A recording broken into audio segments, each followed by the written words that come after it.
हम बातें कर रहे थे किसी सरफेस पे रखे हुए ब्लॉक को मिनिमम कितना फोर्स लगाना पड़ेगा उसको स्लाइड करवाने के लिए, इस तरह की कुछ बातें कर रहे थे। शायद हमने होमवर्क दिया था इस तरह का कुछ सवाल। एक ब्लॉक था जो एक फ्रिक्शन वाली सरफेस यानी एक रफ सरफेस पे रखा हुआ था। सरफेस और ब्लॉक के बीच का म्यू आपको म्यू दिया गया था और आपसे पूछा गया था कि मिनिमम फोर्स बताइए जिससे कि ये स्लाइडिंग स्टार्ट कर ले। नमस्कार, उनकी बातें एक नया फोर्स हमारी जिंदगी में आ गया है। हमने लेक्चर 1 में टाइप्स ऑफ फ्रिक्शन के बारे में एक बेसिक आइडिया हमने लिया। फिर एक सवाल दिया था आपको कि एक ब्लॉक है जिसका मास m है और वो एक स्मूथ सरफेस पे रखा हुआ, सरफेस और ब्लॉक के बीच का म्यू है और आपसे पूछा गया था कि मिनिमम कितना फोर्स लगाया जाए जिससे कि ये स्लाइडिंग स्टार्ट कर ले। तो पहली नजर में हमें ये समझ में आता है कि यहाँ पे लिमिटिंग जो फ्रिक्शन होगा हमारे लिए, लिमिटिंग यानी जो मैक्सिमम पॉसिबल फ्रिक्शन हो सकता है वो आपका है म्यू इंटू एन। और अगर आप ध्यान से देखें तो इस पर्टिकुलर केस में आपके पास होगा n mg के बराबर। क्या होगा? n की वैल्यू हो जाएगी mg के बराबर। तो आपके जहन में एक विचार आ रहा होगा कि यार मिनिमम फोर्स मतलब क्या है, इस वाले लिमिटिंग फ्रिक्शन को आपको क्रॉस करना पड़ेगा, यानी आपको मिनिमम जो फोर्स लगाना पड़ेगा वो म्यू mg लगाना पड़ेगा। मैंने कहा ऐसा तो तब होगा जब अपन अपना फोर्स हॉरिजॉन्टल लगाएं। अब कोई जरूरी तो नहीं ना, सवाल में ऐसा कहीं तो दिया नहीं है कि फोर्स का हॉरिजॉन्टल होना जरूरी है। तो मैं फोर्स को किसी एंगल पे लगा सकता हूं। क्या एंगल पे लगाने से म्यू mg से भी कम फोर्स लगाने पर भी ये स्लाइडिंग स्टार्ट कर देगा? मैंने कहा हाँ, ध्यान से देखें एक ऐसा कैसा पॉसिबल है।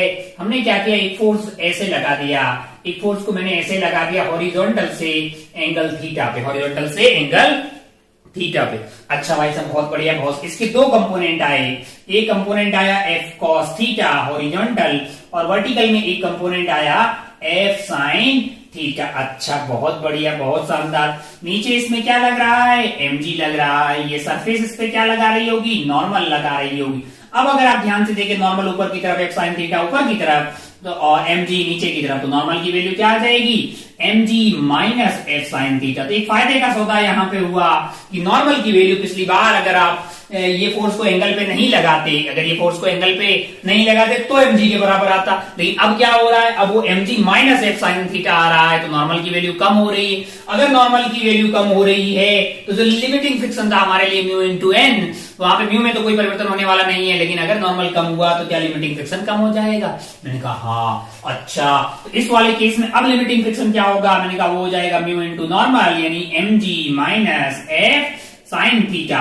ये वाली वैल्यू अगर लेस देन इक्वल टू हो जाए f cos थीटा तब ये स्लाइड कर जाएगा। हमें पूछा है minimum value of f, minimum value of f, तब ये क्या होगा?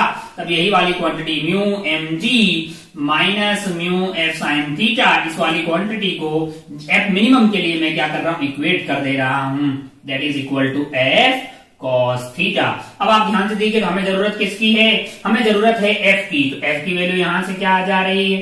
अगर आप ध्यान से देखिए, f को उधर ले जाइए, म्यू f sin थीटा को उधर ले जाइए, फिर f को कॉमन ले लीजिए, तो ये वैल्यू आ रही है mu mg divided by 1 cos theta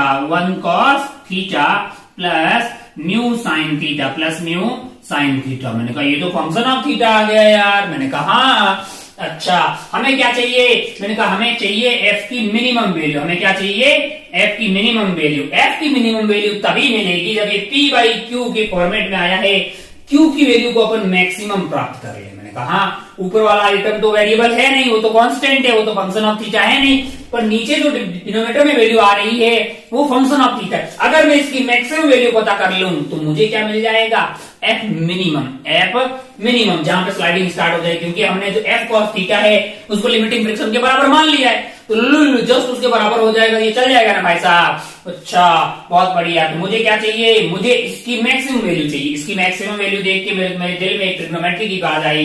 trigonometry में हमने ऐसा बोला होगा f theta is equal to a cos theta plus b sin theta. इस तरह का आपने कभी देखा होगा, है ना, ट्रिग्नोमेट्री में। इसकी मिनिमम और मैक्सिमम वैल्यू वैसे तो याद होती है अपने को, under root of a square plus b square. Maximum value आएगी और मिनिमम वैल्यू आएगी minus of under root of a square plus b square. कोई बहुत टफ चीज नहीं है।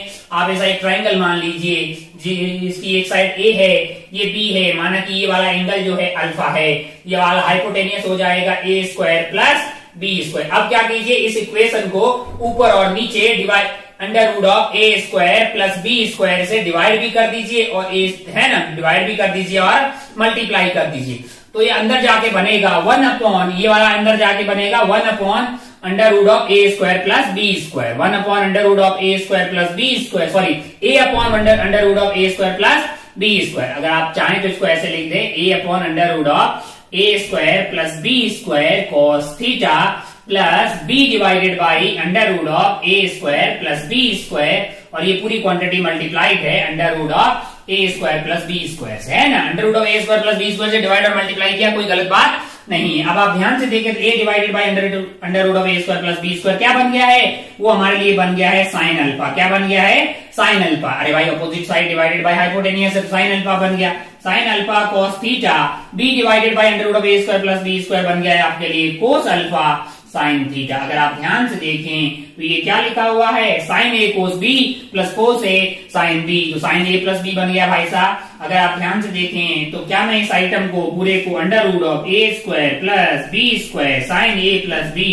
यानी अल्फा प्लस थीटा ले सकता, कुछ भी रहता आएगा साइन में। मैं पक्का जानता हूं कि इसकी वैल्यू -1 से लेके 1 के बीच में रहती है। मैं इस बात से वाकिफ हूं कि साइन की मिनिमम वैल्यू क्या होती है, -1, और मैक्सिमम क्या होती है, +1। अगर मैक्सिमम +1 होती है तो ये आइटम से मल्टीप्लाई करोगे तो ये इसकी जो मैक्सिमम पॉसिबल वैल्यू आएगी, यानी आप कोई भी function a cos theta plus b sin theta हो, a cos theta plus b sin theta, a cos theta plus b sin theta की जो वैल्यू है, जो मैक्सिमम हो सकती है, वो है under root of a square plus b square, और जो मिनिमम हो सकती है that is minus of under root of a square. यहाँ पे इक्वलिटी लगी, यहाँ पे इक्वलिटी अपन लगा। तो हमें क्या चाहिए, मैंने कहा हमारा a cos theta plus b sin theta ही तो है यार, और हमें इसकी क्या चाहिए, मैक्सिमम वैल्यू चाहिए। क्या आएगी, under root of a square plus b square. अगर मुझे f मिनिमम चाहिए, अगर मुझे f मिनिमम चाहिए तो मैं क्या कर दूंगा, mu M G divided by ये वाले आइटम की मैक्सिमम वैल्यू, और ये वाले आइटम की मैक्सिमम वैल्यू क्या होगी, under root of A square plus B square, और यहाँ पे ए कौन है, वो 1 है, 1 प्लस म्यू स्क्वायर। ध्यान रखें कि भाई साहब मिनिमम फोर्स जो है वो म्यू एम जी नहीं आ रहा है, क्या आ रहा है, mu M G divided by 1 plus mu square, mu M G divided by 1 plus mu square. अच्छा भाई साहब, बहुत बढ़िया, बहुत ही शानदार हो। आगे बढ़ते हैं और आज का खेला जो है शुरू करते हैं। कुछ और सवाल अपन देखते हैं ऐसे ही, चलिए चलिए और सवाल लिखते हैं। मान लीजिए कि अपने पास एक ब्लॉक है, मान लीजिए कि ये वाला ब्लॉक जो है अपने पास है, मान लो कि 4 kg का, कितने kg का, 4 kg का। अच्छा 4 kg कर दीजिए, और यहाँ पे फोर्स लगा देते हैं कितने न्यूटन, 50 न्यूटन। कितना, 50 न्यूटन, और ये अपना एंगल कर लेते हैं 37 डिग्री, 37 डिग्री है ना। और यहाँ का म्यू कर लेते हैं, मान लो कि म्यू स्टैटिक इज बेसिकली 0.3 और म्यू काइनेटिक कर लेते हैं 0.2। आइए खेला खेलते हैं। आपसे पूछा कि इसकी एक्सेलरेशन बताइए, फ्रिक्शन बताइए, सब कुछ बताइए। तो आओ साहब 37 डिग्री पे 50 लग रहा है, हम इसकी कंपोनेंट कर देते हैं। ये वाला कंपोनेंट आ जाएगा 50 इंटू कोस 37 डिग्री, कोस 37 डिग्री, कोस 37 डिग्री, कोस 37 डिग्री हो गया आपका 4/5, यानी कि आपको मिल गया ये 40 न्यूटन, ये 40 हो जाएगा, और ये वाला क्या हो जाएगा, 30 न्यूटन। अच्छा नीचे इस पे क्या लग रहा होगा, नीचे लग रहा होगा 40, ऊपर इस पे क्या लग रहा होगा, नॉर्मल, और यहाँ पे नॉर्मल की वैल्यू क्या हो जाएगी आपके लिए, नॉर्मल की वैल्यू हो जाएगी 40 प्लस 30, यानी आप ध्यान से देखें तो हो गया है 70 न्यूटन। क्या हो गया है, 70 न्यूटन। अच्छा तो क्या मैक्सिमम पॉसिबल जो फ्रिक्शन लग सकता है वो लिमिटिंग फ्रिक्शन आपके लिए हो जाएगा 70 इंटू 3/10, यानी 7 या 21 न्यूटन। और अगर ये चल गया तो लगेगा काइनेटिक फ्रिक्शन, जो कि हो जाएगा 70 इंटू 2/10, यानी कि 14 न्यूटन। ओहो चलेगा नहीं चलेगा, ये कौन डिसाइड करेगा, मैंने कहा ये तो 40 डिसाइड करेगा, और जो मैक्सिमम पॉसिबल फ्रिक्शन है वो डिसाइड करेगा।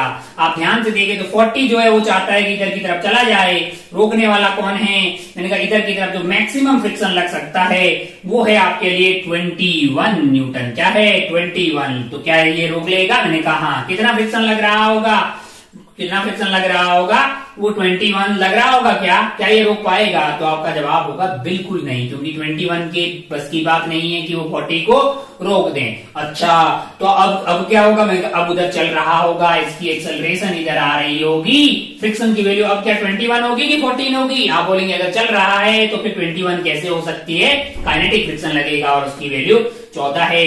तो आपको एक्सेलरेशन मिल जाएगी, 40 माइनस 14 डिवाइडेड बाई 4 kg, इतना मीटर पर सेकेंड स्क्वायर। अच्छा, बहुत बढ़िया भाई साहब, बहुत ही शानदार। अब अगर आप ध्यान से देखें तो आपने बोला कि ऐसे जैसे ही इस ब्लॉक पे मैंने ऐसे फोर्स लगाया है, उससे क्या हुआ है, एक कंपोनेंट इसका ऊपर आया, एक कंपोनेंट इसका हॉरिजॉन्टल हुआ है और एक वर्टिकल हुआ है। जो वर्टिकल वाला कंपोनेंट है वो 4 kg को ऊपर से प्रेस कर रहा है, जिससे इस दोनों सरफेस के बीच का नॉर्मल बढ़ जा रहा है, जिससे कि इन दोनों सरफेस के बीच का नॉर्मल बढ़ जा रहा है। उससे आपके पास लिमिटिंग फ्रिक्शन की वैल्यू जो है बढ़ती हुई दिखाई दे रही है।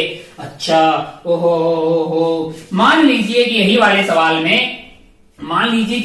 सवाल में मैं क्या करता, ये जो 50 kg है, 50 न्यूटन है, इसकी डायरेक्शन चेंज कर दो। मान लीजिए कि ये जो 50 न्यूटन है वो ऐसे लग रहा है, ब्लॉक पे धक्का नहीं दिया जा रहा है। क्या किया जा रहा है? ब्लॉक को खींचा जा रहा है। अगर ब्लॉक को खींचा जा रहा है तो अब अगर आप ध्यान से देखें, आप बताएं कि इसकी एक्सेलरेशन क्या होगी, क्या ये रुका हुआ है, क्या ये चल रहा है, कितना फ्रिक्शन इसमें लग रहा होगा। जस्ट मैंने क्या किया है, 50 न्यूटन की अप्लाइड फोर्स की डायरेक्शन चेंज कर दी। देखिए जरा ध्यान से, 50 आपके पास ऐसे लग रहा है और ये 37 डिग्री, 40 न्यूटन ये वाला कंपोनेंट आएगा पर वो इस डायरेक्शन में आएगा, और 30 वाला जो कंपोनेंट आएगा वो ऊपर की तरफ आएगा। क्या आएगा? ऊपर की। अब आप ध्यान से देखें तो आपके लिए जो नॉर्मल है उसकी वैल्यू कितनी हो जाएगी? अगर आप इसको देखें तो 40 है, नीचे की तरफ 30 है, ऊपर की तरफ, और नॉर्मल भी है ऊपर की तरफ, यानी 30 plus normal must be equal to 40। Normal की वैल्यू क्या आई है? 10 न्यूटन। अरे नॉर्मल तो बहुत कम हो गया है। अब आप ध्यान से देखिए, लिमिटिंग फ्रिक्शन आपके पास हो जाएगा 3/10 इंटू 10। अरे ये क्या होगा? 3 न्यूटन। और काइनेटिक फ्रिक्शन क्या हो जाएगा आपके लिए? 2 डिवाइडेड बाई 10 इंटू 10, यानी 2 न्यूटन। ओहो, अच्छा, अब तो बिल्कुल ही नहीं रुक सकता। मैंने कहा क्यों? क्योंकि वे इधर 40 खींच रहा है और जो मैक्सिमम फ्रिक्शन लग सकता है वो है 3, तो रुकने का सवाल ही पैदा नहीं होता। ओहो, एक्सेलरेशन होगी, एक्सेलरेशन इस बार हो जाएगी आपके पास, खींचने वाला है 40, रोकने वाला कौन सा लिया जाए? 3 की 2। आप बोलेंगे साहब जब चल रहा है तो 3 तो पॉसिबल ही नहीं है ना? 3 तो कब होगा? जब स्टैटिक फ्रिक्शन लग रही है, और वो भी कौन सी वाली? मैक्सिमम औकात वाली। तो कौन सा लिया जाएगा भाई साहब? 2 ले लीजिए, डिवाइडेड बाय आप कर दीजिए 4 मीटर पर सेकेंड स्क्वायर। अच्छा, हम इन दोनों एग्जाम्पल से क्या समझे? हम ये समझे कि यार मतलब ऐसे धक्का देके चला रहे थे, पिछली बार हमने 50 न्यूटन इस पे ऐसे लगाया, तब हमें एक्सेलरेशन कम मिली, मतलब जो फ्रिक्शन ज्यादा लग रही थी। जब हमने 50 न्यूटन इधर लगा के ऐसे खींचा, मतलब ऐसे खींचा, पिछली बार धक्का दिया था ऐसे और इस बार खींचा, तो हमें एक्सेलरेशन ज्यादा मिली, हमें फ्रिक्शन कम मिली, फायदे का सौदा हुआ। अच्छा, तो ऐसे बोर्ड लेवल में एक सवाल पूछा जाता है कि एक ठेले वाला है, एक क्या है? एक ठेले वाला है। ओहो, यहाँ पे टायर वायर लगे हुए हैं। ये ठेले वाले भैया अपना ठेला चला रहे हैं, ठेला आप जानते हैं। अच्छा, अगर आप ध्यान से देखें तो इनके पास 2 ऑप्शन हैं। एक ये कि ये जो है ठेले को ऐसे हाथों से धक्का दें, हाथों से ऐसे धक्का दें और ठेला आगे और भैया पीछे ऐसे ऐसे चल रहे होंगे, पहला केस है ना। दूसरा केस ऐसा हो कि ये ठेला है आपके पास, ऐसे है ना, ये टायर हो गया, और भैया क्या हो कि आगे जा रहे हो, ठेले को पीछे ऐसे खींच रहे हो, ठेले को पीछे ऐसे खींचते हुए आगे की तरफ जा रहे हो। अब आप बताइए जरा ध्यान से कि इस बार में खींचा जा रहा और इस बार में ठेले पे ऐसे दबाया जा रहा है, कौन से वाले तरीके में ठेले को चलाना आसान होगा? कौन से वाले तरीके में ठेले को खींचना आसान होगा? एक पहला केस जिसमें ठेले को ऊपर से ऐसे एंगल पे दबाया जा रहा है, और दूसरे वाले केस में ठेले को ऐसे खींच के चलाया जा रहा है। कौन से वाले केस में इन भैया को कम मेहनत लगेगी या ठेला चलाना इजी होगा? है कि नहीं यार? कार्ट मान लीजिए, कुछ भी मान लीजिए, इसको चलाना आसान तब होगा। आप उनके साहब जब ऐसे दबा रहे होंगे तो ऐप का एक कंपोनेंट इधर आएगा, एक इधर आएगा, ये चलाना चाह रहा है, ये वाला नुकसान कर रहा है। क्यों? क्योंकि ये नॉर्मल को बढ़ा देगा। लेकिन जब आप ऐसे चला रहे होंगे तो ये कंपोनेंट वर्टिकली अपवर्ड आएगा, ये हॉरिजॉन्टल वाला चलाना चाह रहा है और ये वर्टिकल कंपोनेंट वाला फायदे का सौदा करेगा, क्योंकि इससे क्या होगा, नॉर्मल कम हो जाएगा। नॉर्मल कम होगा तो लिमिटिंग फ्रिक्शन क्या हो जाएगा, कम हो जाएगा। अच्छा भाई साहब, बहुत बढ़िया, बहुत शानदार। अभी अपन जो है ना पहिए भले ही बना रहे हो, रोलिंग फ्रिक्शन वगैरह नहीं ले रहे हैं, ये क्या कर रहा है, मतलब जस्ट इसको स्लाइड करवा रहे हैं। क्या करवा रहे हैं, स्लाइड करवा रहे हैं। पहिए भले ही बना दिए हैं, लेकिन वो घूमने वाली बातें अभी बिल्कुल भी नहीं कर रहे हैं। सीधे आसान भाषा में अगर बात करें तो उसको स्लाइड करवा के लेके जाना डब्बे को, तो कौन से वाले केस में आसान होगा, तो लॉजिकली आपको लग रहा है कि ये वाले केस में it is easy to pull a cart compare to मतलब जो है उसको पुश करना है कि नहीं है। लेकिन यहाँ पे कंट्रोवर्सी ये हो सकती है, 99.99% में अपन जनरली यही सोचते हैं कि कार्ट की हाइट जो है हमारे से कम है। हम कार्ट की साइज हाइट अगर हमारे से कम है, अगर कार्ट हमसे छोटी है तो हम धक्का हमेशा ऐसे ही देंगे। अगर ऐसे धक्का देंगे तो नॉर्मल बढ़ जाएगा, क्योंकि ये कंपोनेंट नीचे आएगा तो धक्का देके चलाना टफ होगा और खींचना इजी हो जाएगा। खींचेंगे तो क्या होगा कि एक फोर्स ऐसे लग रहा होगा, उसका ये कंपोनेंट वर्टिकली अपवर्ड आएगा, उससे क्या होगा, मैंने कहा इसमें नॉर्मल कम हो जाएगी। mg माइनस ये वाला फोर्स आएगा और इस वाले केस में mg प्लस ये वाला फोर्स नॉर्मल आएगा, तो ये फायदे का सौदा है। लेकिन कल को कोई ऐसा डिबेट कर दे, इस तरह का बोल दे, क्योंकि ये जेईई में पहले पूछा भी गया है और वहां पे एक कंट्रोवर्सी क्रिएट हुई है कि ये वाला जरूरी तो नहीं ना ब्लॉक आप बहुत छोटा, जरूरी तो नहीं। एआर में सवाल पूछा गया था, मतलब ये सवाल पहले पूछा गया, अगर मान लीजिए कि ये ब्लॉक बहुत बड़ा हो और आप धक्का दे रहे हो, धक्का जरूरी है नीचे की तरफ दें, अगर आप धक्का ऐसे एंगल पे दे रहे हो, कैसे दे रहे हो, ऐसे एंगल पे दे रहे हो, तो क्या होगा, एक कंपोनेंट ऊपर आएगा और एक कंपोनेंट आगे आएगा। जो ऊपर कंपोनेंट आ रहा होगा वो नॉर्मल को कम कर देगा, और अगर यही वाला ब्लॉक बहुत बड़ा हुआ, मान लो इतना बड़ा हुआ और आपने खींचा लेकिन ऐसे नहीं, कैसे खींच लिया, ऐसे खींच लिया,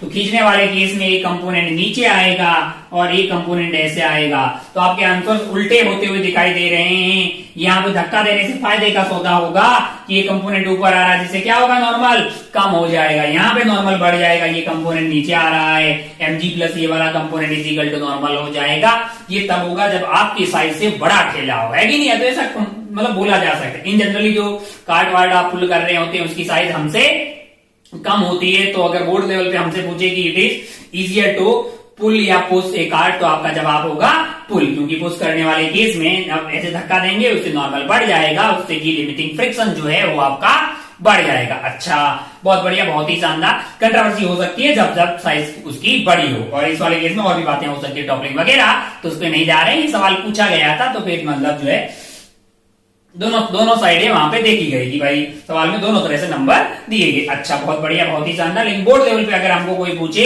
कि it is easy to pull या पुश, तो हमारा जवाब होगा कि भाई साहब पुल करना इजी रहेगा हमारे लिए कार्ड में। ठीक है, चलिए भाई साहब आगे बढ़ते हैं, चंद सवाल और देखते हैं, धीरे धीरे आगे बढ़ते हैं, फ्रिक्शन में खेला जारी रखते हैं। बोर्ड हो गया चकाचक, चलिए बोर्ड हो गया चकाचक, और देखते हैं एक सवाल और। सवाल में क्या करते हैं, मान लो कि ये अपने पास क्या है, मान लो कि ये हमारे पास ब्लॉक है और ब्लॉक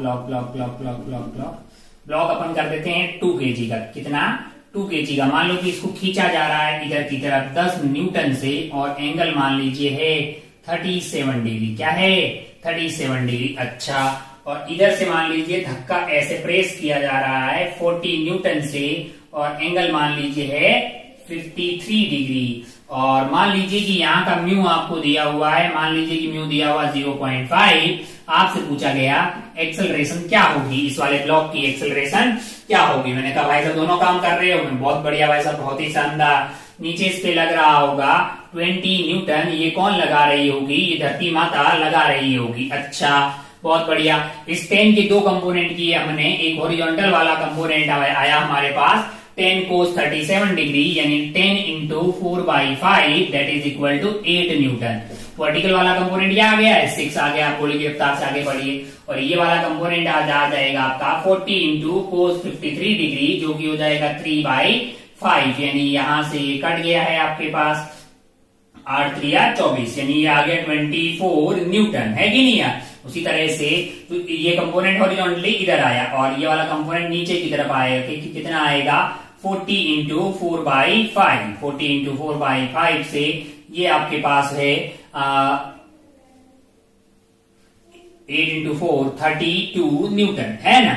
अब अगर आप ध्यान से देखें तो आपके पास जो वर्टिकली डाउनवर्ड फोर्स आ रहा है वो है 32 और आपके पास है 20, ऊपर की तरफ आ रहा है 6 और ऊपर की तरफ एक चीज और लग रही होगी वो है नॉर्मल, है ना। अब अगर आप ध्यान से देखें तो आप वर्टिकल में तो ये बोल सकते हैं कि नेट फोर्स 0 है, यानी ऊपर की तरफ आपके पास लग रहा है नॉर्मल, प्लस आपके पास क्या लग रहा है 6। बहुत बढ़िया भाई साहब, बहुत ही शानदार। और डाउनवर्ड है आपके पास 32 और क्या लग रहा है ये 20 mg वाला, है ना।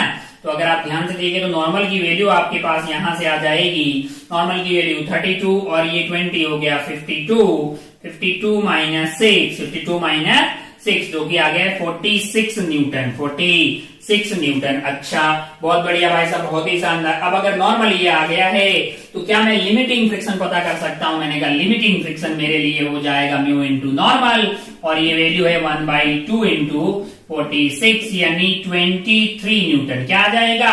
23 न्यूटन मेरे लिए लिमिटिंग फ्रिक्शन आ जाएगा। अच्छा, अब मैंने देखा कि इधर की तरफ जो धक्का लग रहा है वो है 24। वो क्या है? 24 इधर से आ रहा है, 8 ये आ रहा है, तो खींचने वाला जो टोटल फोर्स इधर की तरफ लग रहा है वो है 24 प्लस 8 जो कि आ रहा है 32।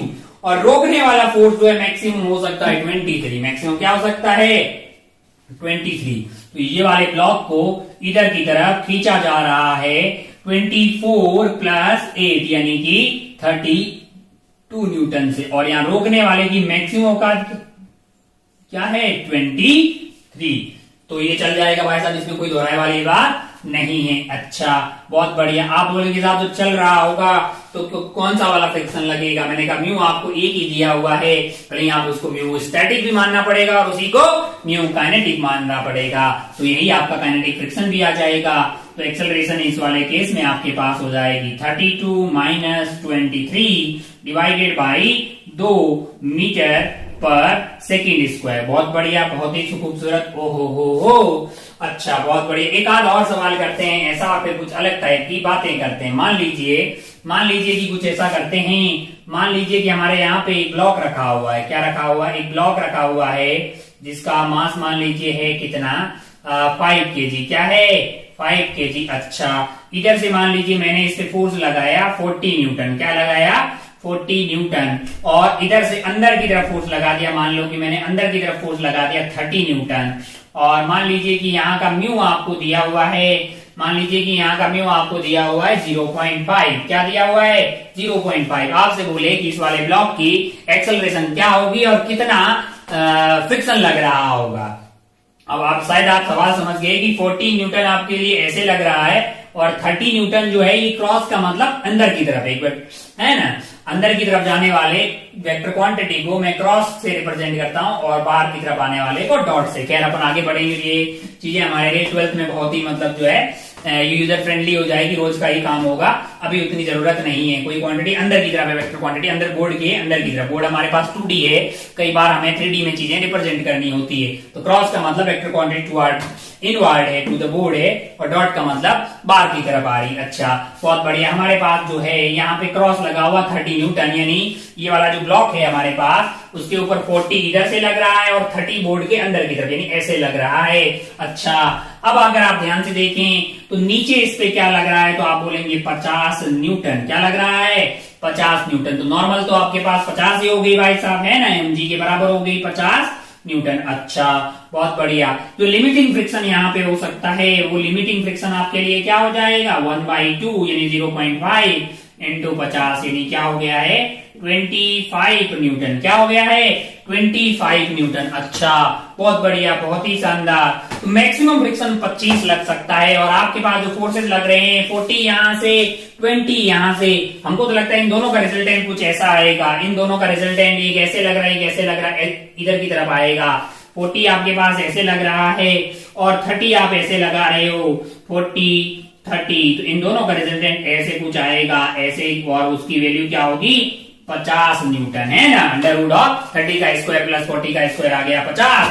अच्छा, इसका मतलब ये उधर की तरफ जाने की कोशिश करेगा, फ्रिक्शन उसका अपोज करेगा, उसकी जस्ट अपोजिट डायरेक्शन में इधर की तरफ लगेगा, 50 उधर की तरफ तो ये इधर की तरफ लगेगा, लेकिन फ्रिक्शन की मैक्सिमम औकात क्या है 25 है, तो वो इसको रोक पाने वाला नहीं है। तो एक्सेलरेशन क्या आ जाएगी आपके लिए, एक्सेलरेशन आ जाएगी 50 माइनस फ्रिक्शन आपके पास है 25 डिवाइडेड बाई 5 यानी कि 5 मीटर पर सेकेंड स्क्वायर, 5 मीटर पर सेकेंड स्क्वायर। अच्छा, बहुत बढ़िया, बहुत शानदार। हो अगर मान लीजिए कि मैं इसी सवाल में 5 केजी की जगह कर दूं 20 केजी, क्या कर दूं 20 केजी। अगर मैं 20 केजी कर दूंगा, 20 केजी कर दूंगा तो मेरे लिए नॉर्मल की वैल्यू अब कितनी हो जाएगी, इस वाले केस में नॉर्मल की वैल्यू 200 हो जाएगी। तो लिमिटिंग फ्रिक्शन क्या हो जाएगा 1/2 इंटू 200 यानी 100 न्यूटन आ जाएगा। क्या आ जाएगा 100 न्यूटन आ जाएगा। क्या इस वाले केस में ये मूव कर पाएगा, तो बोलेगा नहीं, मूव करने वाला नहीं है। काय को लाला, क्योंकि अगर आप 50 न्यूटन का फोर्स इधर लगा रहे हो और फ्रिक्शन की मैक्सिमम वैल्यू 100 हो सकती है, तो 100 हो सकती है तो 100 लगेगा, थोड़ी लगेगा कितना 50 लगेगा, क्योंकि स्टैटिक फ्रिक्शन उतना लगता है जितनी जरूरत होती है। किस बात की जरूरत, साथ को बरकरार रखने की जरूरत। दोनों सरफेस साथ में रहना चाहते हैं और उसके लिए फ्रिक्शन की 50 वैल्यू सफिशिएंट है। तो 50 के अपोजिट 50 लग जाएगा और मैक्सिमम पॉसिबल हो सकती है 100। उस वाले केस में आपके पास एक्सेलरेशन क्या आ जाएगी 0 आ जाएगी। बहुत बढ़िया भाई साहब, बहुत ही शानदार। हो एक आध सवाल ऐसा और टाइम पास कर लेते हैं।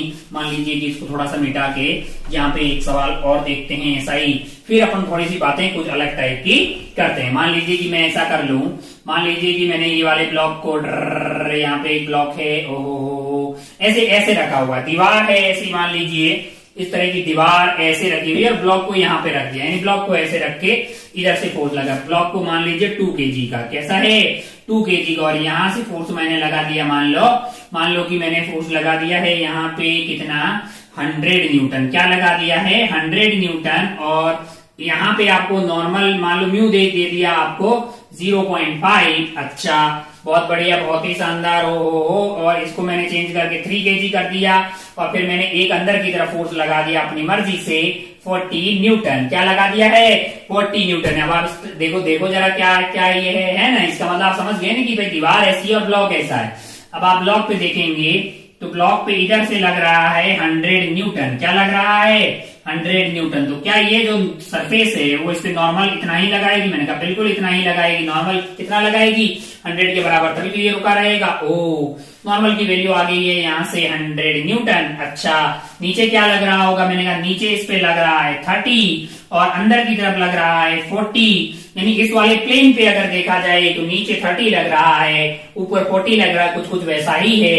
तो रिजल्टेंट उसका जो है वो कितना लगेगा 30 आपका नीचे लग रहा है, 40 उधर की तरफ, 30 डाउनवर्ड लग रहा है, 40 अंदर की तरफ है। तो उन दोनों का रिजल्टेंट इस प्लेन में, इस वाले प्लेन में, कौन से वाले प्लेन में, ऐसा अगर आप बना के देखें तो 30 जो है वो आपके लिए नीचे लग रहा है ऐसे, और 40 आपका अंदर की तरफ लग रहा है। तो इन दोनों का रिजल्टेंट कुछ इधर की तरफ आएगा ना भाई साहब। अरे यार 30 जो है वो नीचे की तरफ खींच रहा है और 40 आप अंदर की तरफ दबा रहे हैं। ये 30 है, ये 40 है, तो ये 50 इधर की तरफ आएगा, यानी 30 आपका डाउनवर्ड हो गया, 40 उधर की तरफ हो गया, 50 इधर की तरफ। तो फ्रिक्शन जो है वो इसके जस्ट अपोजिट ऊपर की तरफ ऐसे लगेगी, इस वाले प्लेन में, इस वाले प्लेन में इधर की तरफ। ये वाला प्लेन जो इसको मैं अगर ऐसे बनाऊं तो इधर की तरफ क्या क्या लगेगी, मैंने कहा वो मैक्सिमम जो लग सकती है वो FL होगा आपके पास म्यू इंटू एन। म्यू की वैल्यू क्या है आपके लिए, म्यू की वैल्यू है 1/2 और एन की वैल्यू है 100 इस वाली सरफेस पे। तो आपके लिए इसकी वैल्यू तो 50 आ गई, मैंने कहा और इन दोनों का रिजल्टेंट भी 50 आ रहा है। तो इसके जस्ट अपोजिट में क्या लग गया 50 न्यूटन लग गया। तो इसकी एक्सेलरेशन क्या हो जाएगी इस वाले केस में 0 हो जाएगी, है ना। एक्सेलरेशन 0 हो जाएगी क्योंकि इन 30 और 40 का, 30 एंड 40 का रिजल्टेंट आपके पास 50 आ रहा है। उसकी जस्ट अपोजिट डायरेक्शन में ये सारी बातें कौन से प्लेन में हो रही है, इस वाले प्लेन में हो रही है। ब्लॉक कैसे रखा हुआ है, ब्लॉक ऐसे रखा हुआ है ब्लॉक, और उसको धक्का कौन दे रहा है, धक्का यहां से दिया जा रहा है 100 न्यूटन का। ये 100 न्यूटन का हो रहा होगा, तो यहाँ पे इस पे लग रहा होगा ये वाला 100, नीचे इस पे क्या लग रहा होगा 30, है ना। अच्छा, तो ये 30 हो गया नीचे वाला, ये 40 हो गया जो अंदर की तरफ लग रहा है, इस पे एक अंदर की तरफ फोर्स लगाया जा रहा है यहाँ से, वो 40, तो इन दोनों का रिजल्टेंट कुछ ऐसा आएगा इस वाले प्लेन में, क्या है, तो इसका एक्सेलरेशन आ गया 0। तो अब आगे बढ़ते हैं और थोड़ी सी बातें करते हैं कॉन्टेक्ट फोर्स की। किसकी बातें करते हैं? कॉन्टेक्ट फोर्स की। अच्छा, बहुत बढ़िया भाई साहब। बेसिकली ये जो कॉन्टेक्ट फोर्स है उसी के दो कंपोनेंट है, नॉर्मल एंड फ्रिक्शन। आज पता करते हैं, इससे पहले अपन जो नॉर्मल भी पढ़े हैं, फ्रिक्शन भी पढ़े हैं। हेडिंग डाल दीजिए आप, friction as a component of contact force. Friction as a component of contact force. Friction as a component of contact force. चलिए, बोर्ड हो गया चकाचक। हेडिंग डालते हैं, friction as a component of friction as a component of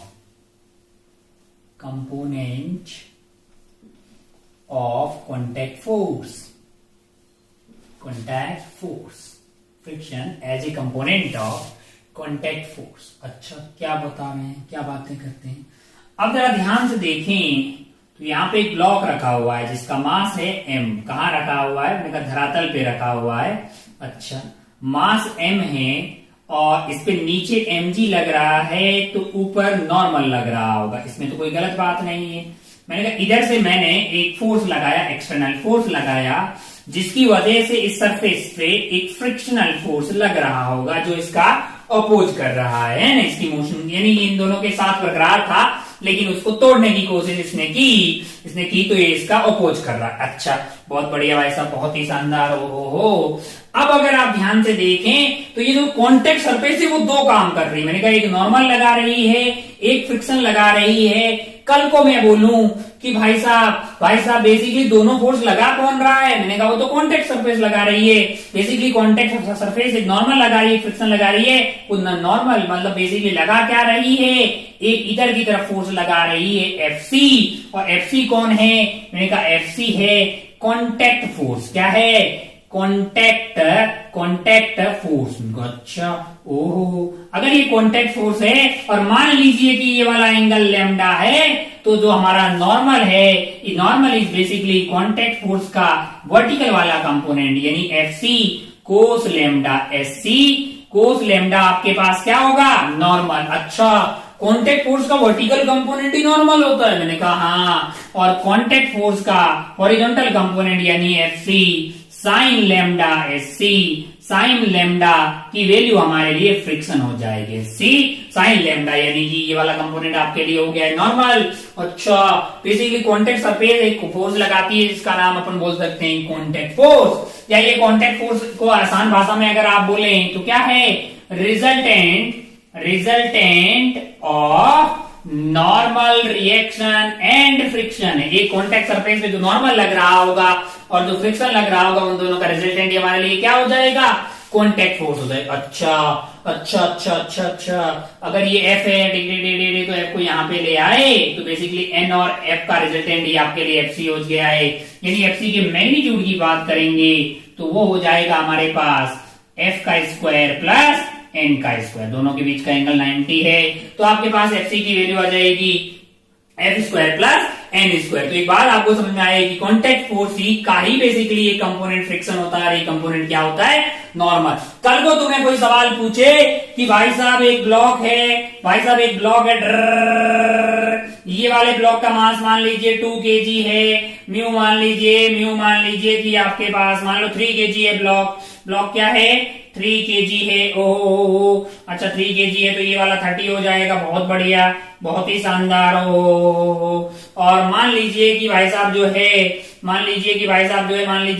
इधर की तरफ force लग रहा है। म्यू की वैल्यू आप ले लीजिए म्यू की वैल्यू अपन ले सकते हैं, कितनी ले सकते हैं भाई साहब? कितनी मान लीजिए मैंने ले ली 0.1। सवाल ही तो बनाना है, इसमें इतना क्या सोचना है। ये 30 हो गया है और ये मान लो 0.1 है, 0.1 ले लिया। इधर की तरफ से मान लो कि फोर्स लग रहा है आपके पास 0.1 से मल्टीप्लाई करेंगे तो क्या आएगा? 3 न्यूटन। तो मान लीजिए कि ये लग रहा है 5 न्यूटन। क्या लग रहा है? 5 न्यूटन, है कि नहीं? अच्छा भाई, म्यू की वैल्यू है 0.1, तो फ्रिक्शन लिमिटिंग फ्रिक्शन क्या हो जाएगा? यहाँ पे लिमिटिंग फ्रिक्शन हो जाएगा 0.1 into 30, यानी क्या आ गया है आपके लिए?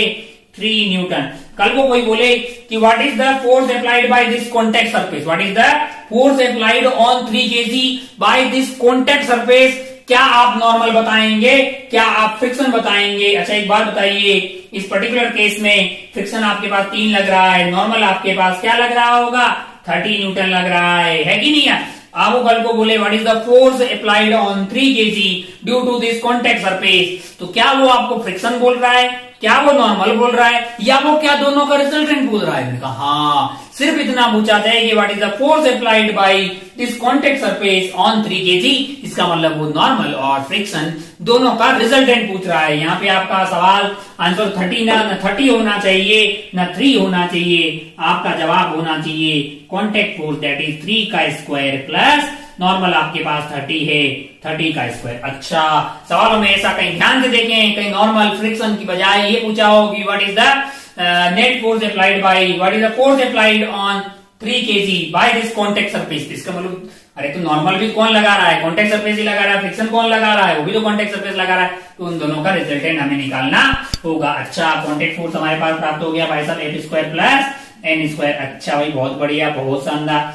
इसकी मिनिमम वैल्यू क्या हो सकती है? कोई आपसे बोले कि एफ सी की मिनिमम वैल्यू बताएं, आप बोलेंगे साहब तो ये फ्रिक्शन है ना, इसकी मिनिमम वैल्यू क्या हो सकती है? इनका 0 हो सकती है। म्यू को 0 रख लो, सरफेस को स्मूथ रख लो, तो एफ सी की मिनिमम वैल्यू आपके पास under root of N square आ जाएगी, यानी कि रूट में एन स्क्वायर है तो बाहर एन आ गया। और मैक्सिमम वैल्यू अगर प्राप्त करनी है कॉन्टैक्ट फोर्स की, अगर मैक्सिमम वैल्यू की बात करें, मैक्सिमम वैल्यू तो उस वाले केस में फ्रिक्शन की मैक्सिमम वैल्यू लेनी पड़ेगी, और फ्रिक्शन की मैक्सिमम वैल्यू क्या होगी? वो हो जाएगी mu into N limiting value plus आपके पास एन स्क्वायर है, तो एन आपके पास जो है वो कॉमन आके बाहर आ जाएगा, और अंडर रूट में रह जाएगा 1 प्लस म्यू स्क्वायर। तो आपके पास जो कॉन्टैक्ट फोर्स है उसकी वैल्यू मिनिमम हो सकती है नॉर्मल के बराबर, और मैक्सिमम हो सकती है normal into 1 plus mu square. इस रेंज में रहेगा कौन? Contact force. अच्छा, बहुत बढ़िया भाई साहब, बहुत ही शानदार, बहुत ही बढ़िया। इस कॉन्टैक्ट फोर्स का वर्टिकल से जो एंगल होता है उसके बारे में बात करते हैं, जिसको अपन ने क्या लिया है? इसको अपन ने लेमडा लिया है। कौन से वाले एंगल को? ये वाले एंगल को। अच्छा, मैं कहा लेमडा जो होगा, अगर आप ध्यान से देखो तो 10 लेमडा की वैल्यू क्या आ रही है? 10 लेमडा वो आपके लिए आ रहा है F divided by normal. F divided by normal आ रहा है कि नहीं आ रहा है? अच्छा ऐसा, बहुत बढ़िया, बहुत ही शानदार। अरे ये वाला नॉर्मल है और ये वाला एफ है, ये एफ वेक्टर है, ये नॉर्मल है, तो लेमडा तो एफ डिवाइडेड बाई नॉर्मल ही तो आएगा ना। अच्छा, अगर आपको बोले कि लेमडा की मिनिमम वैल्यू बताए, लेमडा की मिनिमम वैल्यू, तो आप बोलेंगे साहब फ्रिक्शन की वैल्यू को 0 डाल दो तो लेमडा मिनिमम क्या मिल जाएगा आपको? 0, है ना। अच्छा, और लेमडा की मैक्सिमम वैल्यू क्या हो सकती है? तो आप बोलेंगे साहब फ्रिक्शन की क्या वैल्यू डाल दो? मैक्सिमम। इस वाले केस में फ्रिक्शन आपको मैक्सिमम डालना पड़ेगा, यानी म्यू एन। अच्छा, तो आपके पास जो 10 लेमडा मैक्स आएगा, 10 लेमडा मैक्स आएगा, उस वाले केस में अगर आप ध्यान से देखें तो ये हो गया आपके पास म्यू एन, और ये वाला वैल्यू हो गया एन। अगर आप ध्यान से देखें तो एन ने एन की बत्तियां गुल कर दी, यानी लेमडा मैक्स की जो वैल्यू आ रही है हमारे लिए वो आ रही है 10 इनवर्स ऑफ म्यू। अगर आप ध्यान से देखें, ये जो लेमडा मैक्स है इसको थीटा बोलिए, अल्फा बोलिए, बीटा बोलिए, कुछ भी बोलिए, जब लिमिटिंग फ्रिक्शन लग रहा हो और नॉर्मल, लिमिटिंग फ्रिक्शन और नॉर्मल, मतलब फ्रिक्शन की वैल्यू लिमिटिंग हो यानी मैक्सिमम हो, तब जो कॉन्टैक्ट फोर्स का नॉर्मल के साथ एंगल होता है वो लेमडा मैक्सिमम होता है, और इसी को प्यार से एंगल ऑफ फ्रिक्शन बोलते हैं। क्या बोलते हैं?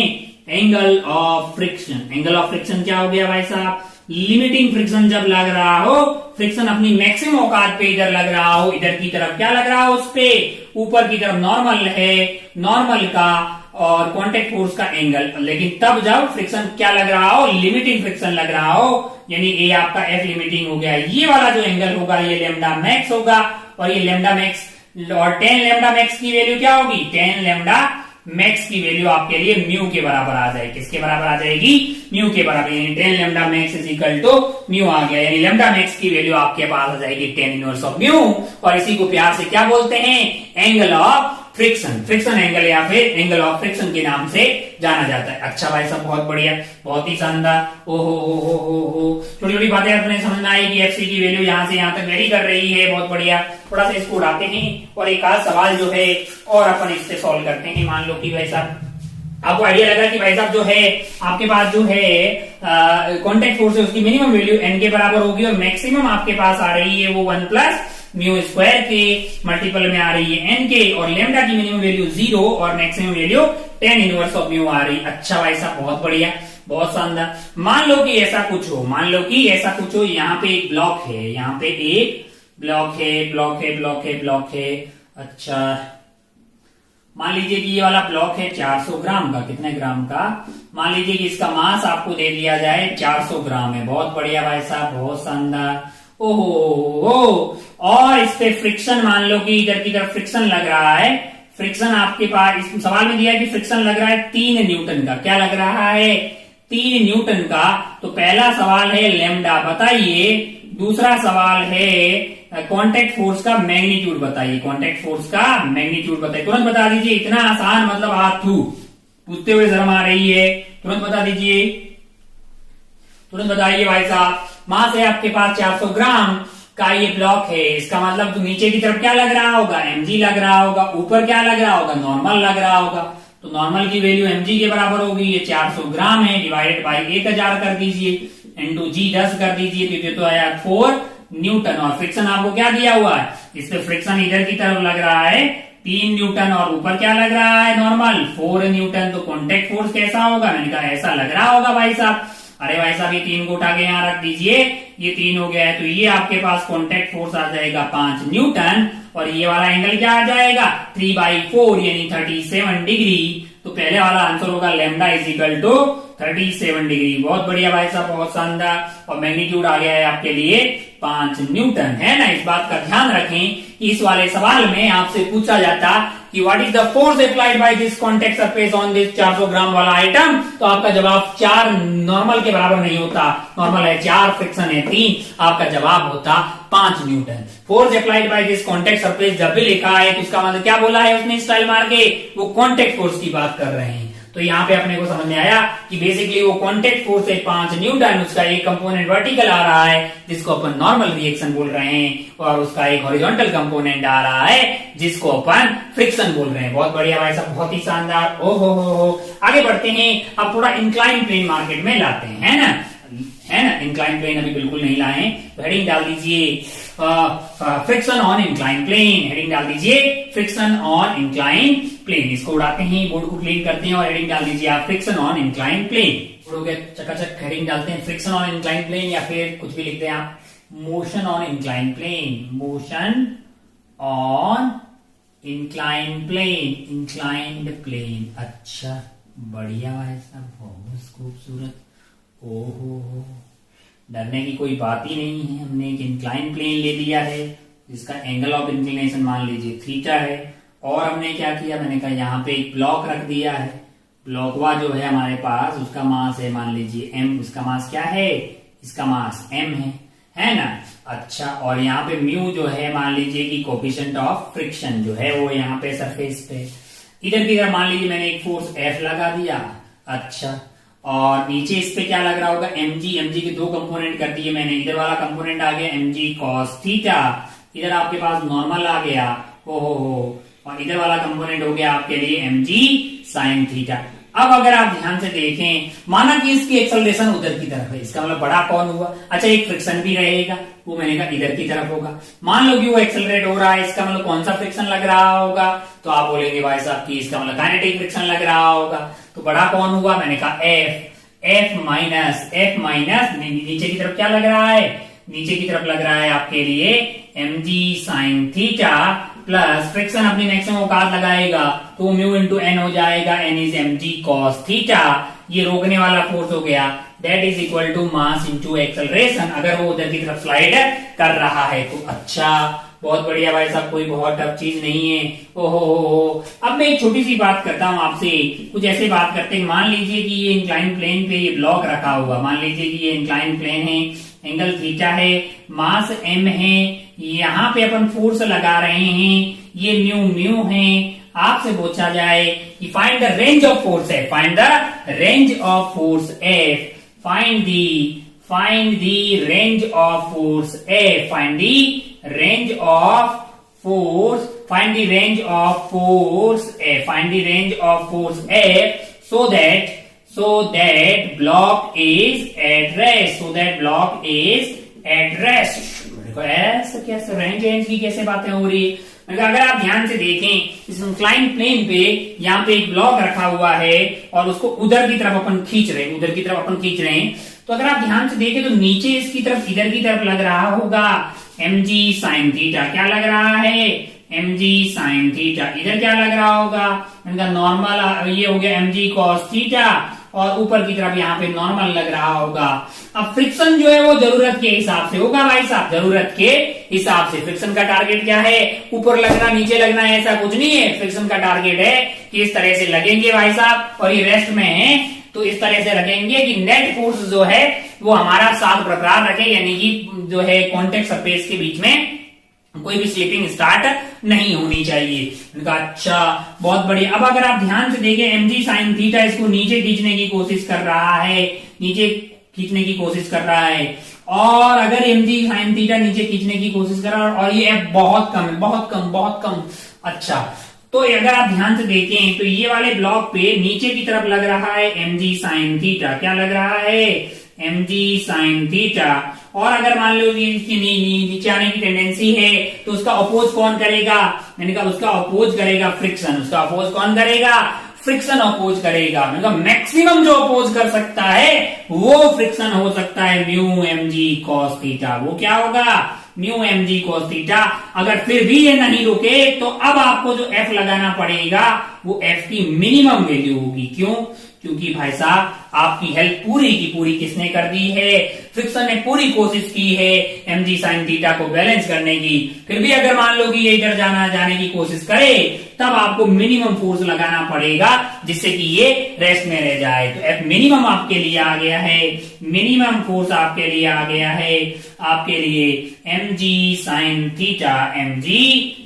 Theta minus mu mg cos theta, mu mg cos theta. अच्छा, बहुत बढ़िया भाई साहब, बहुत ही शानदार। फिर क्या हो? मैंने कहा अगर मैक्सिमम की बात करें तो अब आप फोर्स को बढ़ाने लगेंगे, फोर्स को इधर बढ़ाने लगेंगे। इधर खींचने वाला कौन है? mg sin theta. ओहो, फोर्स आपने बढ़ाने की कोशिश की तो म्यू एम जो फ्रिक्शन को पता लगा कि अरे इधर खींचा ज्यादा जा रहा है, इधर खींचा ज्यादा जा रहा है। जैसे आप mg sin थीटा से f की वैल्यू को ज्यादा कर देंगे तब सर्फेस को पता लगे अब तो ये वाला ब्लॉक भाई साहब इधर की तरफ कट लेंगे। तो इन्होंने कहा f की हेल्प नहीं करनी है, f की हेल्प नहीं करनी है, अपने को सर्फेस को रोकना है, इधर की तरफ लगने लग जाएगा। और वो जैसे जैसे ये बढ़ रहा है इसका अपोज करता रहेगा, अपनी वैल्यू बढ़ाता रहेगा, सारा कार्यक्रम रुका हुआ। ये मैक्सिमम जो इसका अपोज कर सकता है वो है mu mg cos theta, mu into normal. यहां पे मैक्सिमम लग रहा होगा फोर्स, तब भी ये रेस्ट में रह रहा होगा क्योंकि एफ मैक्स को अपोज करने वाले हैं। एफ मैक्स को अपोज कौन कौन कर रहा है? यहाँ पे mg sin theta plus mu mg cos theta. तो कोई भी अब आदमी बोल देगा कि भाई साहब फोर्स की वो रेंज बताइए जिस दौरान ये ब्लॉक जो है सरफेस इस इंक्लाइन सरफेस पे रखा हुआ वो रेस्ट पे रहे। इसका मतलब f जो है वो लेस देन इक्वल टू मतलब जो greater than equal to mg sin theta minus mu mg cos theta और less than equal to mg sin theta plus mu mg cos theta. ये होना चाहिए भाई साहब, ये होना कि mg sin theta minus mu mg cos theta से बड़ा ही होना चाहिए और mg sin theta plus mu mg cos theta से छोटा होना चाहिए, है ना। फ्रिक्शन का ये कोई टारगेट नहीं है कि ऊपर लगेंगे कि नीचे लगेंगे, उसका एक ही मकसद है कि दोनों सरफेस के बीच का जो साथ है, जो अटूट बंधन है वो बरकरार रहना चाहिए। वो अपनी ओर से कोशिश करता है, बस उसकी एक लिमिट है ना, कि वो लिमिटिंग फ्रिक्शन से ज्यादा पॉसिबल नहीं है। मैंने कहा अच्छा, बहुत बढ़िया भाई साहब, बहुत ही शानदार हो। मान लो कि कोई कल को आपको एक सवाल पूछे, यार एक इंक्लाइन प्लेन है, ये मान लीजिए कि एक इंक्लाइन प्लेन है, ये एंगल मान लीजिए 37 डिग्री है, ये क्या है 37 डिग्री। यहाँ पे ब्लॉक अपनी मर्जी से कुछ भी रख देते हैं।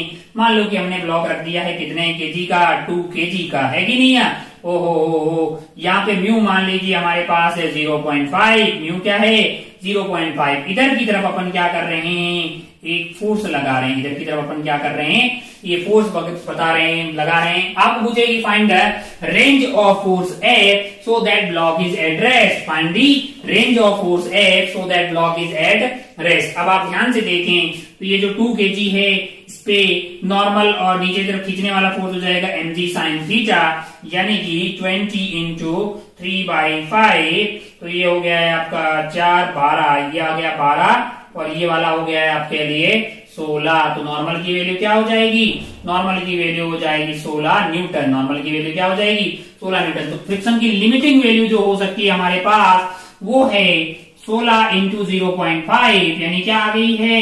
8 न्यूटन। क्या आ गई है? 8 न्यूटन। अब आप ध्यान से देखें तो मैं क्या बोल रहा हूं, अगर इसके नीचे आने की पॉसिबिलिटी हो तो ये 12 खींचने वाला है, इसका अपोज करने के लिए फ्रिक्शन उधर की तरफ लग जाए। इसका अपोज करने के लिए फ्रिक्शन जो है, मर गया अपने, फ्रिक्शन जो है 12 इधर की तरफ है, फ्रिक्शन इसका उधर की तरफ पूरा अपोज करे यानी 8 न्यूटन से, तब आपको मिनिमम फोर्स लगाना पड़ेगा। कितना लगाना पड़ेगा भाई साहब? आप बोलेंगे यार 12 माइनस 8 यानी कि 4 न्यूटन मिनिमम ऊपर लगाना ही पड़ेगा, अन्यथा जो है वो नीचे की तरफ कट लेगा। मैंने कहा अच्छा, और मैक्सिमम मैंने कहा बढ़ाते जाओ बढ़ाते जाओ बढ़ाते जाओ बढ़ाते जाओ बढ़ाते जाओ बढ़ाते बढ़ाते अगर आपने इस एफ की वैल्यू को कर दिया 12 न्यूटन। क्या किया?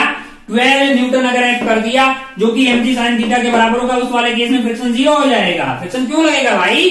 फ्रिक्शन ने कोई ठेका नहीं ले रखा कि लगना ही है, फ्रिक्शन तो जरूरत होगी तो ही लगेगा, है ना। सेल्फ एडजस्टिंग टाइप का है यहाँ पे स्टैटिक फ्रिक्शन। अच्छा, अगर आपने एफ को 12 न्यूटन रखा तो फ्रिक्शन जो उधर लग रहा था पहले 8 लग रहा होगा, फिर 7.9, फिर ऐसे करते करते जैसे जैसे आप एफ बढ़ा रहे हो, आपने एफ को बढ़ाते बढ़ाते 4 से 12 कर दिया, फ्रिक्शन 0 पे आ गया। आपने 13 किया, आपने जैसे ही 13 किया, अब आप ध्यान से देखिए, जैसे ही आपने 13 किया, ये वाले ब्लॉक पे देखिए, इधर की तरफ आपने यहाँ पे ये खराब खत्म हो गया है। चलिए, ये वाला ब्लॉक है, ये वाले ब्लॉक पे इधर की तरफ आपने 13 किया, मैंने कहा ये तो 12 ही लग सकता है। ये क्या लग सकता है? 12। फ्रिक्शन ने तुरंत बोला कि नहीं यार, ऊपर लगना कोई ठेका नहीं ले रखा है, अला हम तो ऐसे ऐसे अगर ऊपर लगते रहे तो ये स्लाइड हो जाएगा। 13 नहीं बे, 13 सॉरी। अगर आप ध्यान से देखिए, अगर ये 13 है तो आपको यहाँ पे 12, फ्रिक्शन इस वाले केस में 1 न्यूटन जो है इधर की तरफ लग जाएगा। अच्छा, फिर आप 14 करिएगा। आप इसको जो है 13 की बजाय क्या कर सकते हैं? इसको 13 की बजाय आपने कर दिया मान लो 14, तो अपना फ्रिक्शन 2 हो जाएगा। इसने आपको 15 किया, फ्रिक्शन अपना 3 हो जाएगा। आपने 16 किया, फ्रिक्शन जो है 4 लगेगा, 16 को बैलेंस कर लेगा। मैंने कहा फ्रिक्शन मैक्सिमम क्या हो सकता है? मैंने कहा फ्रिक्शन तो 8 ही हो सकता है, यानी कि 12 + 8 20 नीचे की तरफ मैक्सिमम हो सकता है। तो आप भी ऊपर की तरफ इक्विलिब्रियम के लिए, रुके रहने के लिए 20 लगा सकते हो। उससे ज्यादा अगर आपने 21 लगाया तो फिर ये कट लेगा। अच्छा, तो रेंज आपके पास क्या हो गई है? मिनिमम आपके पास 4 हो सकता है, मैक्सिमम आपके पास एफ की वैल्यू इस पर्टिकुलर केस में 20 से लेके 4 से लेके 20 के बीच में होगा, है ना।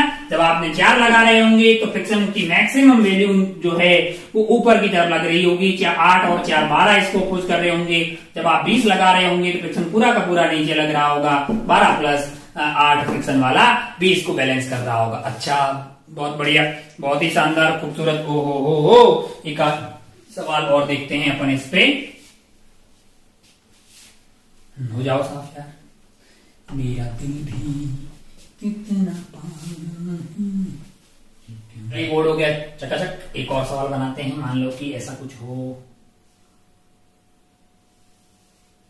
हमारे पास ये इंक्लाइन प्लेन है और ये एंगल मान लीजिए कितना है? 53 डिग्री। ये एंगल क्या है? 53 डिग्री। और यहाँ पे रखा है अपन ने एक ब्लॉक। अच्छा, बहुत बढ़िया, बहुत शानदार। इस पे इधर की तरफ मान लो फोर्स लगा दिया मैंने 10√2 न्यूटन, और ये एंगल है मान लीजिए 53 डिग्री। ये क्या है?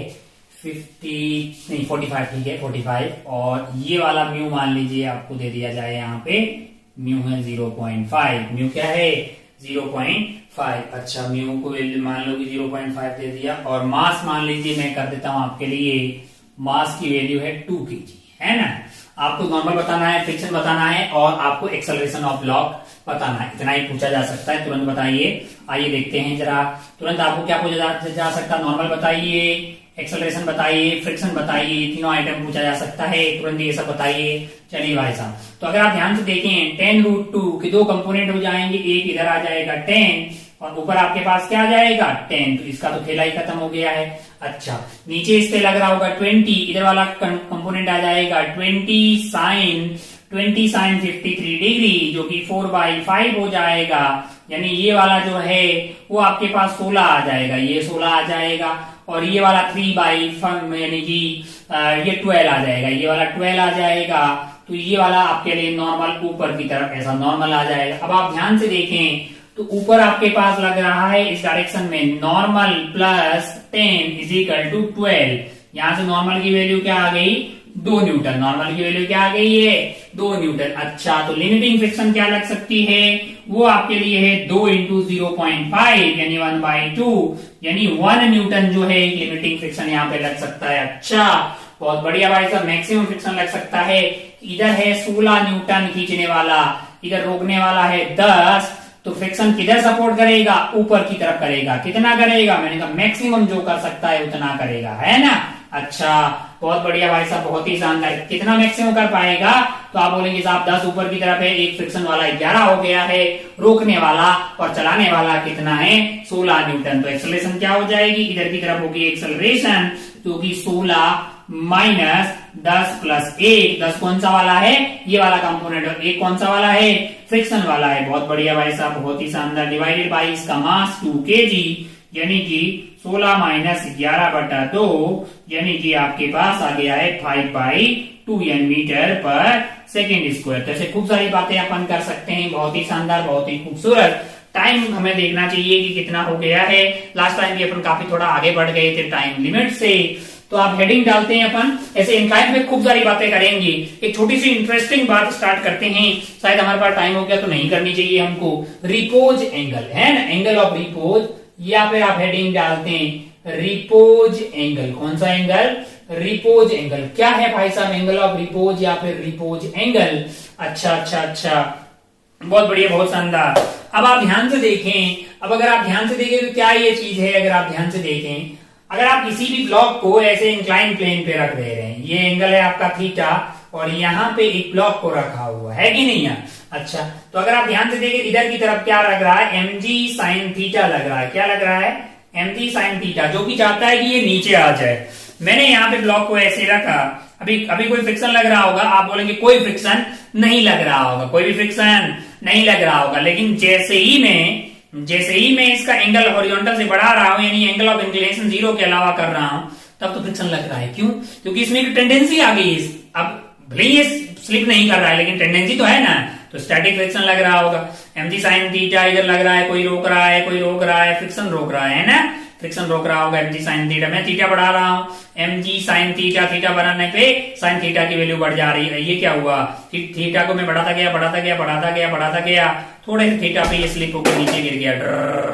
अच्छा, जिस थीटा के करस्पॉन्डिंग ये स्लिप होकर नीचे कर गया, यानी मिनिमम वो थीटा की वैल्यू ही प्यार से क्या कहलाती है, angle of repose.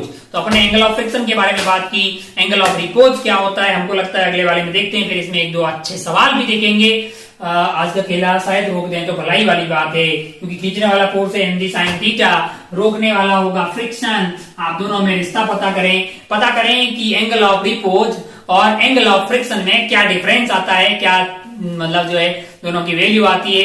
Angle of repose, आप जो एंगल ऑफ फ्रिक्शन हमने पहले ही बात कर दी थी कि जब लिमिटिंग फ्रिक्शन लग रहा होता है तब कांटेक्ट फोर्स का मतलब नॉर्मल है, लिमिटिंग फ्रिक्शन के रिजल्टेंट का नॉर्मल के साथ यानी वर्टिकल के साथ जो एंगल होता है उसी को प्यार से क्या बोलते हैं, angle of friction. Repose angle तो आप समझ गए कि भाई साहब ब्लॉक को यहाँ पे रखा हुआ है और ये स्लाइडिंग जिस एंगल पे स्टार्ट कर देगा, थीटा की वैल्यू बढ़ाते जिस एंगल पे ये स्लाइडिंग स्टार्ट कर देगा तो वो जो थीटा होगा वही हमारा एंगल ऑफ रिपोज होगा। तो हमको लगता है कि फिर जो इसी से नेक्स्ट वाली क्लास को करते हैं स्टार्ट और आज की खेला को यहीं पे समाप्त करते हैं। आप अपनी और अपनी पढ़ाई का खूब ख्याल रखिएगा। सुनने, देखने और समझने के लिए आप सभी का बहुत बहुत शुक्रिया।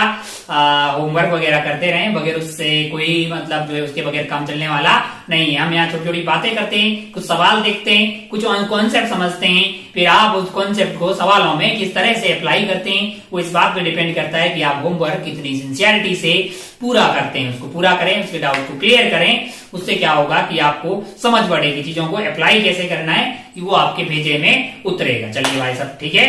जय हिंद, जय भारत, टेक केयर, बाय।